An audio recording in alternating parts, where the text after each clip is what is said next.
दीदी जिंदाबाद जिंदाबाद जिंदाबाद, लालू राबड़ी जिंदाबाद जिंदाबाद जिंदाबाद, केसरसबी जिंदाबाद जिंदाबाद जिंदाबाद, आरजेडी जिंदाबाद जिंदाबाद जिंदाबाद, कारण की जनता जिंदाबाद जिंदाबाद जिंदाबाद। ए भौजी घूंघट टान के जई हो, सोच समझ के वोट गिरई हो। अब की करे के बदलाव, केहू के झांसा में न आई हो। आरजेडी जिंदाबाद जिंदाबाद जिंदाबाद। ए भौजी घूंघट टान के जई हो, सोच समझ के वोट गिरई हो।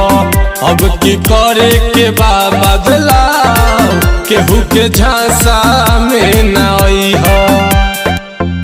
सबके समान बदिल में गरीब के बात मानी है।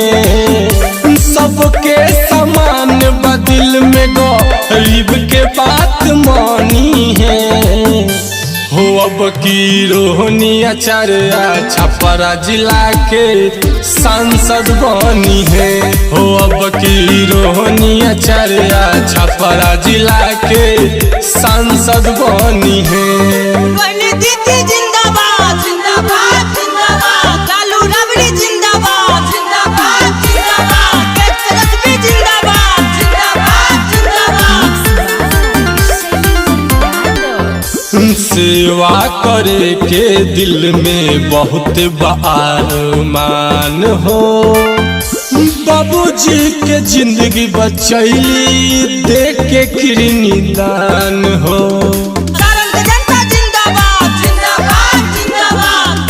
सेवा करे के दिल में बहुत अरमान हो।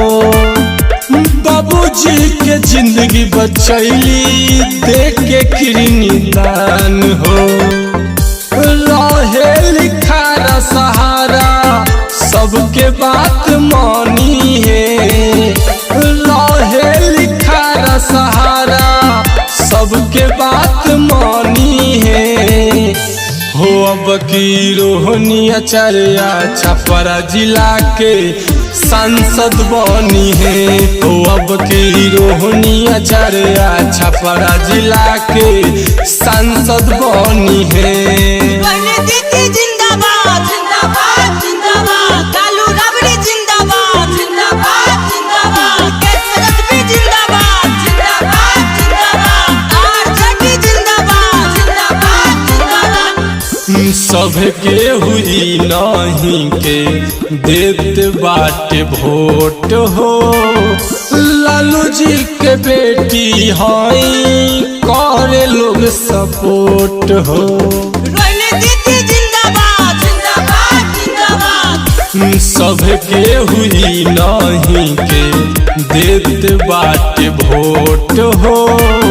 लालू जी के बेटी हई, करे लोग सपोर्ट हो। हाथ जोड़ी कहेले बंटी लाल, युवा के बात ई मानी है। कर जोड़ी कहेले बंटी लाल, युवा के बात ई मानी है। हो अब की रोहनी आचार्य छपरा जिला के सांसद बनी है। हो अब की रोहनी आचार्य छपरा जिला के सांसद बनी है।